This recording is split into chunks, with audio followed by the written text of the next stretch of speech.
ദൈവം തൻ്റെ ഛായയിൽ മനുഷ്യനെ സൃഷ്ടിച്ചു. ഉൽപ്പത്തി 1:27. ഒരു ആത്മാവിന് വേണ്ടി എന്ത് ചെയ്താലും അത് കർത്താവിന് വേണ്ടിയാണ് ചെയ്യുന്നത്. കാരണം ഓരോ ആത്മാവും അവിടുത്തെ ഛായയും സാദൃശ്യവുമാണ്.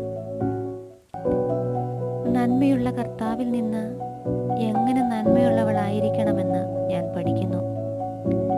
പരിശുദ്ധമായ സ്നേഹത്തെ ചെയ്യുന്ന ഏറ്റവും ചെറിയ കാര്യങ്ങൾ പോലും ഏറ്റവും മഹത്തായ കാര്യങ്ങളായി മാറുന്നു.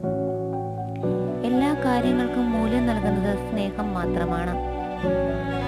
എൻ്റെ കർത്താവും ഗുരുവുമായ യേശുവേ, എൻ്റെ കണ്ണുകളും കൈകളും അധരങ്ങളും എപ്പോഴും കരുണ നിറഞ്ഞതായിരിക്കാൻ അനുഗ്രഹിക്കണമേ. സഹോദരങ്ങളെ,